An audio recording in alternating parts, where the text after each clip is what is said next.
Your power's out and it's going to be off for a while. What have you lost? Not just your lights, your fridge, your freezer, your well pump, all of your basic needs gone. You might get through the first night with what you've got, but what is your life gonna look like by the end of week 1 or week 2?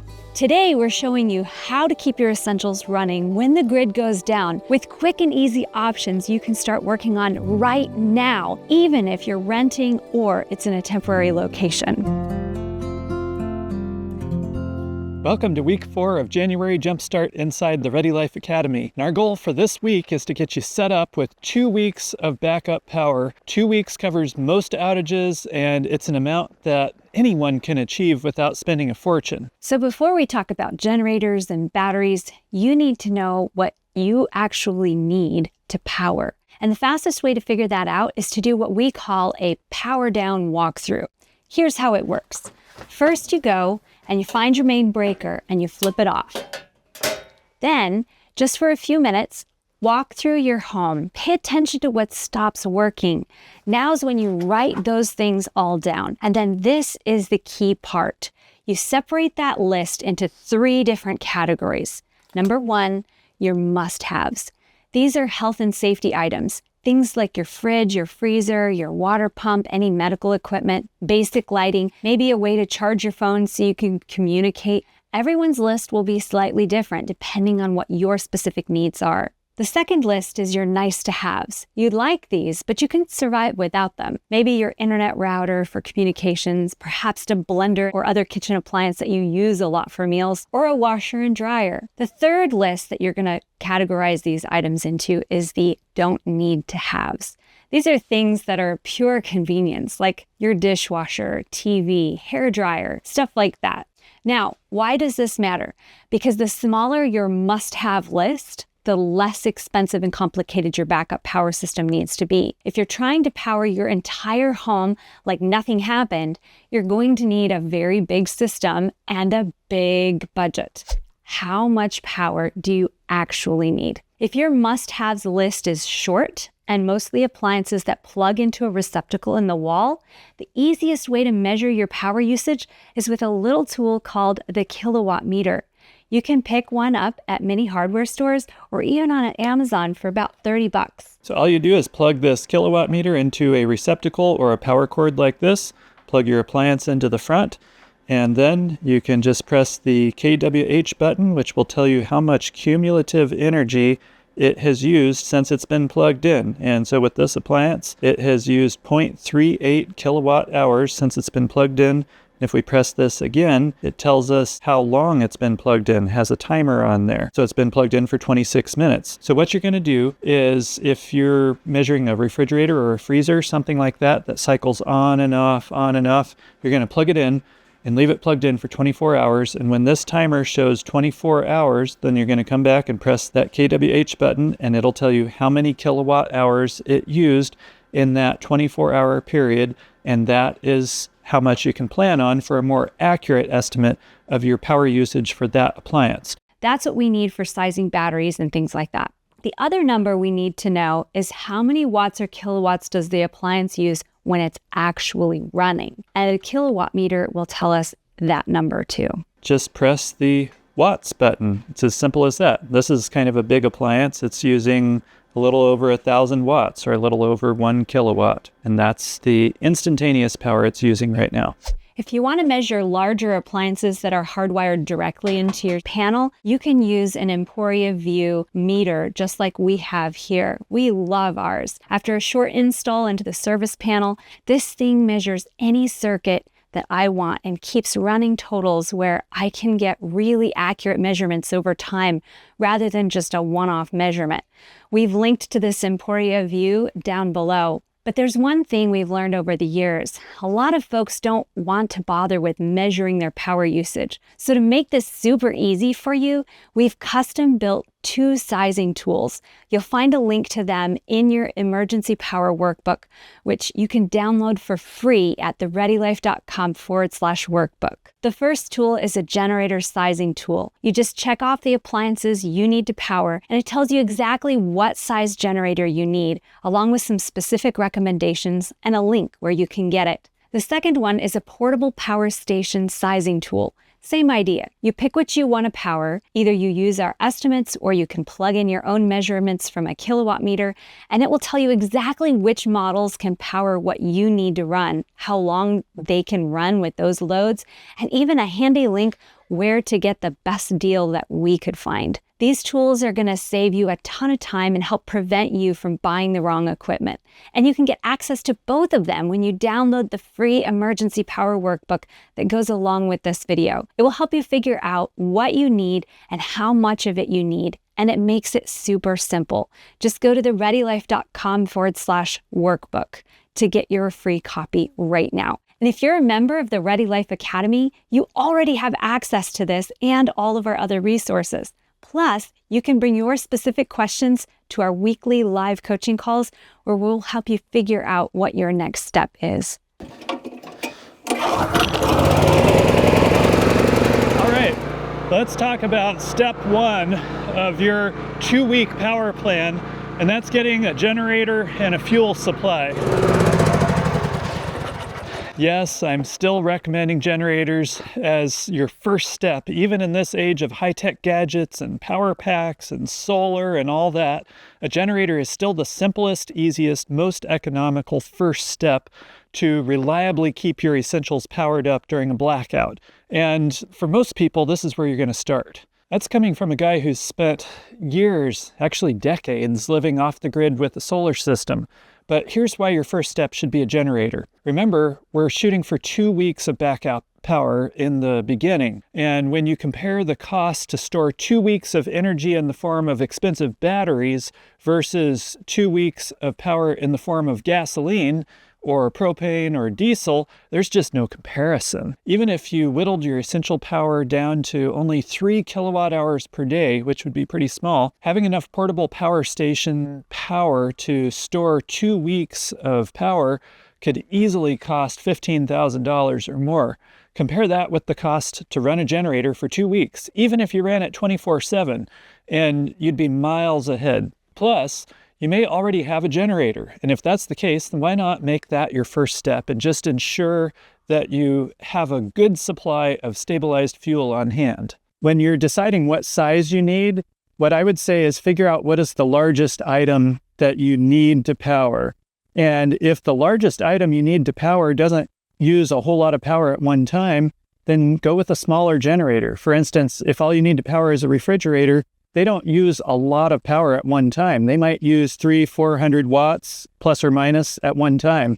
And so you could do just fine with a 1,000 watt generator. So something like that, go with the Honda EU 1000, and it'll run for hours and hours on just a gallon of gas. Whereas a larger generator like this is not going to run nearly as long on a gallon of gas. But if you are needing to run something big, like for instance, a well pump, that's a really common item that folks are wanting to power with their generator. Well pump is going to require, in most cases, a sizable generator, bigger than a 1,000 and usually bigger than a 2,000 watt generator. And if you're not sure what size you need, just use the generator sizing tool that we give you for free when you download your emergency power workbook. Just select your essentials in the tool, either use our estimate or enter the accurate power usage that you've measured with your kilowatt meter, and it tells you what size of generator you need and even suggestions on models that I like with links to them. It's as simple as that.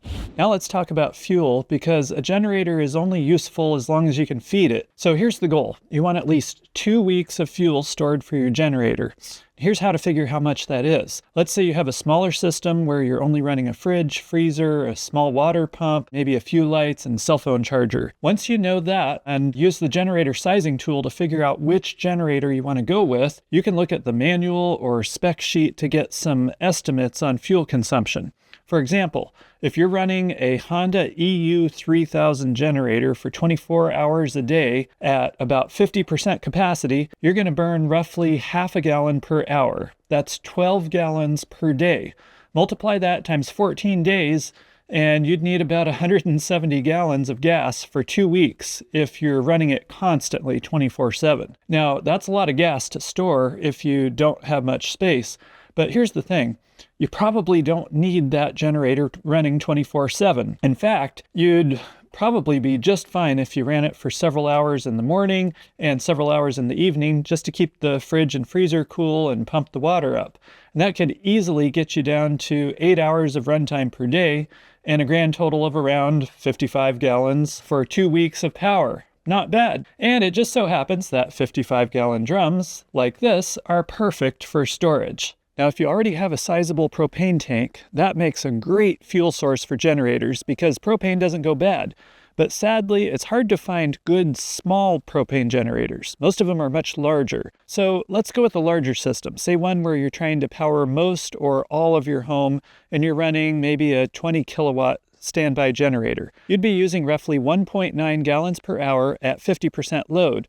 That's 45 gallons per day or about 630 gallons of propane for 2 weeks. Those are big numbers, aren't they? And honestly, running a generator 24/7 is loud, it's expensive, and it wears out your equipment fast. But once again, you don't have to run it 24/7. Just knocking that down to 8 hours a day cuts your fuel needs to 1/3 that number. But the downside is you only have power for 1/3 of the day. And that's where step 2 comes in. There is a better way, and that's adding a battery pack, or what some people call a portable power station. And here's how it works. Instead of running your generator constantly or buying enough batteries to last you 2 weeks, you're going to use both the generator and the battery together as a team. You run your essentials off the battery all day, then once a day you fire up that generator for a few hours to just recharge your batteries. The rest of the time, everything runs silently off the battery. No fuel, no noise, and your generator lasts so much longer. So your generator becomes a charging tool instead of something that's running constantly, and that makes your fuel last way, way longer. Let me show you the difference with some real numbers.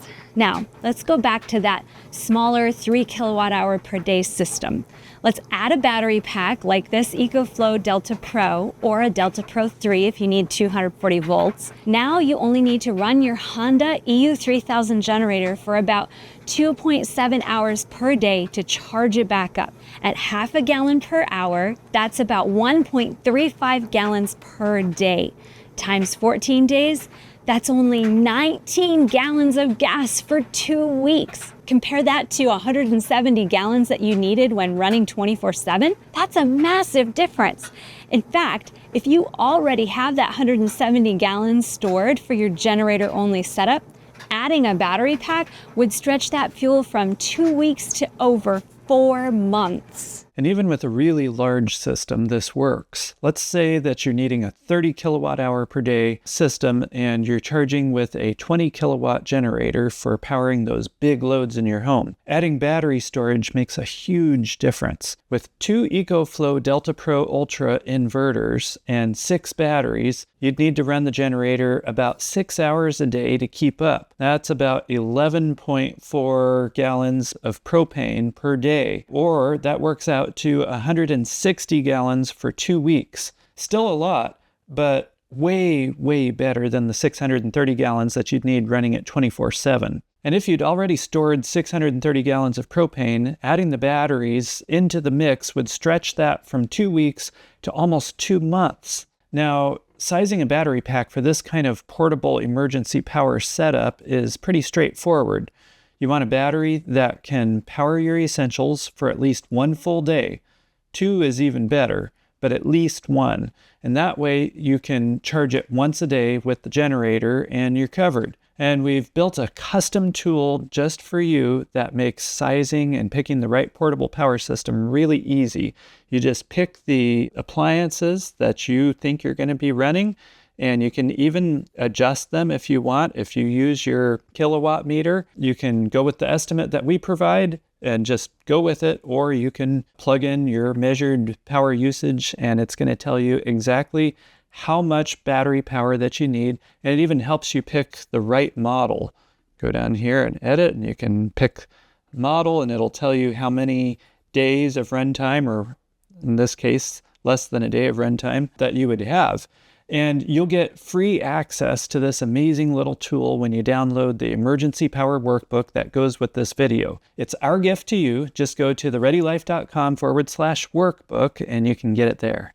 The reality is, these aren't cheap if you want to go with a quality brand, which I highly recommend. A battery pack that can run your essentials for a day is going to cost anywhere from $1,200 to several $1,000s, depending on what you consider to be essential. But here's the thing. When you factor in the convenience of having backup power 24/7 and how much fuel and generator runtime you're saving, it is well worth it. And hey, we've got links below the video and in the workbook for all these battery packs, including the sizing tool to help you pick just the right one. And if you're working through this and you're not quite sure what direction to go, maybe you're wondering if you should go with a bigger generator or a smaller one with a bigger battery. That's exactly the kind of question that we help members work through inside the Ready Life Academy on our weekly coaching calls. We can look at your specific situation and help you figure out your best path forward. All right, so step 3 is adding solar into the mix. And this is optional, but it can be a really smart move if your budget allows. Here's the deal. Solar panels only produce power when the sun is shining, obviously. And that may not be very often, especially during the winter or when the days are cloudy and short. And that often happens up north. So this is a fold-up solar panel. It's got stands like this that go out. So it's going to go like so. And I'm going to aim it towards the sun. So you want to try and get it as perpendicular as you can. And then we'll bring the battery pack out. This is the downside to using solar with these, is you got to bring the battery pack out where it's reasonably close to where the solar panels are. So if you have to go a little ways from the house, you're going to have to bring the battery pack out to charge it up. We're going to plug solar into here. And did you hear that? It already beeped, recognized it. And let's turn it on. 130 plus or minus watts, something like that. That's what we're getting off of this 160 watt solar panel. That's to be expected for a portable solar panel like this. It is a sunny day, it's cool out, so it's more efficient, but that is a pretty typical performance from a solar panel. It's cool and it sounds really awesome to charge this thing up with solar. I mean, that's what they call these things, sometimes a solar power station or a solar power pack or something like that. But just to put this in perspective, that 130 watts that thing is putting off, it would take somewhere in the neighborhood of 25 hours to charge this thing up from 0 to full. So if you're relying on solar as your only charging source, you may need a lot of solar panels. You also are probably going to need to max out the solar input of your portable power station. You need perfect weather also, and that's not always realistic. But solar can be an amazing tool to reduce your generator runtime when it is sunny. So here's how we recommend thinking about it. On sunny days, your solar panels charge your batteries. On cloudy days, or when you need a faster charge, you run the generator. It's a kind of a hybrid approach, and it's way more reliable than relying just on any single power source. Now, for that smaller 3 kilowatt hour system, you could add about 3 of the EcoFlow 400 watt portable solar panels. Now this is a small 160 watt panel, but they also make some newer 400 watt panels, and that would be around 1200 watts of solar nominally, but you'll probably see 800 to 1000 watts in real world conditions on a sunny day. That's enough to charge up your battery pack in, say, 4 or 5 hours of perfect midday sun. Now notice, perfect midday sun. And on those sunny days, when you do have a sunny day like that, you may not need to run your generator at all. For the larger 30 kilowatt hour systems, you'd need to max it out with 16 of those 400 watt panels. And that would be in the neighborhood of 6,400 watts nominally, or you might get 5,000 watts of real world peak conditions charging. And even then, you'd probably need about 6 or 7 hours of peak sun to fully charge the batteries from empty. And most places don't get that, especially in winter, and especially not every single day. So solar is great, But with these portable emergency systems, it's not usually a replacement for a generator. It's a supplement. And honestly, for most people, we recommend starting with the generator and the battery pack first. Then, if you want to add solar later, that's great. That way, you've got the foundation in place and solar just makes it better. All right, so let's talk about cost, because that's what everyone wants to know. Let's compare these two systems that we've been talking about, the smaller 3 kilowatt hour per day setup and the larger 30 kilowatt hour per day setup. For the smaller system, here's what you're looking at. One EcoFlow Delta Pro or Delta Pro 3 battery pack is about $1,200 to $1,600 if you take our cost-saving tip for a refurbished model. We'll tell you about that in just a minute. Then you add to that one Honda EU3000 generator, which is about $2,000, or if you want to save some money, you could get the Honda EU2200, which is about $1,100. Remember, all we're using this generator for is to charge up the battery. At this point, you'd be looking at roughly $2,300 up to about $3,600 with the options that we've mentioned here. And if you want to add 3 of those 400-watt solar panels, that's another $1,260 or so if you go with the certified refurbished. So all in, you're looking at about $3,500 to $5,000 for a complete system that can power your essentials for 2 weeks or longer if you add more fuel or more solar. Now, that larger 30 kilowatt hour a day system for powering your whole home. Now, this is a different story. 2 EcoFlow Delta Pro Ultra inverters are about $1,700 each if you go with a certified refurbished. So figure around $3,400 total. Then you add 6 Delta Pro Ultra batteries at about $1,600 each. So you're about $9,600. And the EcoFlow Smart Home Panel 2 would be important for integrating this system into your home, and that would cost another $1,600. And then a generator, let's say a Honda EU7000 for about $4,500. Or if you want a whole home standby generator, you're going to be looking at $5,000 to $7,000 plus installation. So for this setup, you'll be looking at plus or minus $20,000 plus installation. And if you add 16 solar panels, that's another $6,700. Now, I know what you're thinking. That's a huge difference. $5,000 versus $25,000 or more. I mean, if you're going to spend $25,000, why not buy a serious permanent setup like our Midnight Power setup that we've talked about before on this channel? And that's a really good question. I do think these portable systems are at their best when used to power just essentials, not trying to power your whole home. But even still, several $1,000s isn't cheap. And that's exactly why we're going to share several tips to help you cut your cost way down.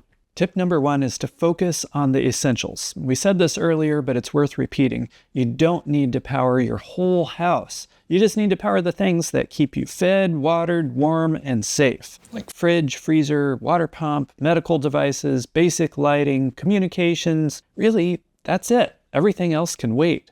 Tip number 2 is to have non-electric options for as many things as possible. For instance, if you've got a wood stove for heat and a supply of wood, then you don't need to worry about powering your furnace. The more non-electric options you have, the less you're dependent upon your power system. Okay, tip number 3 is to upgrade your big appliances when it's time. So the 4 appliances that use the most power in a home are your electric HVAC system, the electric water heater, the electric range, and the electric clothes dryer. We call these the big 4. And even if one of those is electric, your backup power needs can really skyrocket. So when it's time to replace one, consider switching to propane or a super efficient alternative like some of the heat pump appliances that are out there. It'll cut your power bill and it'll make your backup power system smaller and cheaper. And also an old inefficient fridge can use way more power than a newer efficient one, especially if you go with an Energy Star model. Sometimes upgrading can save you a kilowatt hour a day or more, and that makes a huge difference when you're running off a generator and batteries. Okay, tip number 4 is to buy certified refurbished equipment, at least as far as like the EcoFlow or something like that. And this is a big one. We mentioned it earlier, but EcoFlow sells certified refurbished battery packs and solar panels too. You can pay a premium through their website, but we found that they also have a factory store on a lesser known platform where you can get certified refurbished models for less. And that's how we got ours. These units are inspected, they're tested, they come with a full warranty, and they're usually several $100s cheaper than buying new. And ours looked basically brand new. In fact, the only way that we could tell that it wasn't brand new was that it was missing the charge cord, which we replaced easily. So if you're shopping for a battery pack or solar panels, at least the portable ones, then be sure and check the links in the workbook at thereadylife.com/workbook. Going with certified refurbished can save you a ton of money. If you're working through this and you're not sure which direction to go, that's exactly what we help members figure out inside the Ready Life Academy. We can look at your specific situation on our weekly coaching calls and help you build a plan that fits your home and your budget. All right, now let's talk about storing your fuel, because a generator is only useful as long as you can feed it. And if you store your fuel wrong, it can go bad in just a few months. So here are the rules for storing fuel the right way. To start with, you want to make sure that your tanks are topped off as much as possible, not overfilled, but topped off, because the more airspace there is in there, the more potential for condensation, and that means water in your fuel, and that is not good. But also storing in a location that is covered and dry, where there's the least amount of potential for water to get in there. Water gets absorbed by ethanol in the fuel, and that creates all kind of issues. When you go to the gas station to get your fuel, do yourself a big favor and get non-ethanol gas. It'll save you so many heartaches and so many problems. And here's the other big one. Use a fuel stabilizer. This is the best stuff that I know of, PRIG for gasoline. They also make PRID for diesel. It's industrial grade stuff, and we have used it personally for like 25 years or more. And they claim that if you treat the fuel once a year with this stuff, that it will keep indefinitely. We've personally stored gasoline for 6 or 7 years with PRI, and it worked perfectly. So this stuff is legit. Now, there's one more mistake people make that can kill your generator, and that's leaving gas in the carburetor. If your generator uses a carburetor instead of fuel injection, this one is critical. After your last use, if you just shut the engine off and walk away, a small amount of gas sits in the carburetor bowl, and that fuel degrades quickly, turns into a sticky varnish that clogs the jets and other parts inside. This one alone is probably responsible for the most "my generator won't start" calls. The solution is simple. Once you're done using the generator, just close the fuel shutoff and keep the engine running, and it'll burn the remaining fuel out of the carburetor, and it'll shortly die from fuel exhaustion, and there's no more gas in the carb, and you're done. So the formula is simple. Get a generator that's sized right, store at least 2 weeks of fuel in a shaded, well-ventilated place, keep it topped off in sealed containers, use non-ethanol gas, treat it with PRI fuel stabilizer, and if you've got a carbureted generator, run it dry before you store it. All of the details, including how much fuel you need for your specific setup, are in this video's emergency power workbook found at thereadylife.com/workbook. All right, so now let's talk about the fastest wins. These are the things that you can do this week that cost almost nothing but make a huge difference when the power goes out. First, every person in your house needs at least one flashlight. So show us some flashlights here. What's a good... Okay, so there's a good pocket flashlight. This is a stream light, and it's got a rechargeable battery in it, which we can recharge here. You can even get solar battery rechargers, which are really handy if you don't have a means to power a charger like this. And honestly, headlamps are even better because they free up your hands. So you want to show us your headlamp there, buddy? It's a good headlamp, and it wasn't that expensive, and it's rechargeable. This is a nice headlamp. I think yours is a Husky from Home Depot, and this is a Nightcore that's been a really good headlamp, and I like it a lot. And we've linked to our favorites below the video and in the workbook. But the point is, don't wait until you need them to realize that you don't have any. Now, next, a good lantern makes everything feel less chaotic when it's dark. So show us your solar lantern here. And we like this solar lantern that you can recharge during the day and use at night. Some of them, well, including this one, even has a USB port on it. So show them. Charge your phone up with it. Yeah, that's right. And so there's actually an internal battery, charges up with the solar panel and charge your phone up with that. So that's really cool. Now, another item that you may already have is a small battery pack. So this is a really inexpensive one. It's got a USB-C and a couple of USB-As. But it's actually the same size battery, even though it's a smaller package, same size battery as this OmniCharge. So you might think, oh, well, this is great. It's cheaper and it's smaller. But the advantage of this OmniCharge, it actually has an inverter built into it. So you can plug in a regular appliance into this thing and it'll power up to 100 watts. You can use this for all sorts of things. Here's one last item in this section that could really be a game changer. Here's our Starlink Mini, which is a great option for emergency communications. It's in a mounting apparatus with heavy-duty suction cups that stick to the sunroof up here, but you can also put heavy-duty magnets on it that will stick to the metal if you don't have a sunroof. You can have internet as you're driving or wherever you go. But the thing that I really like about it is that it's really low power usage. Get a cord like this that'll plug in your lighter adapter in your car. It can also plug into a battery pack, like if you have a little portable power station, all sorts of things that can run this. And it uses only like 20 watts or so. So it's a really great option for emergency communications. And if you don't want to pay for the high-speed internet, at least at this point in time, you can put the subscription into standby mode for $5 a month,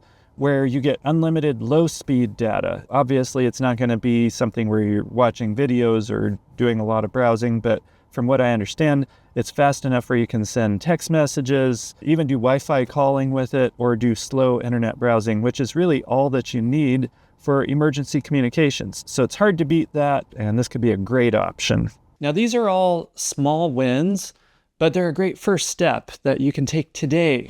So where are you at in this lineup? Pick your next step and go for it this week.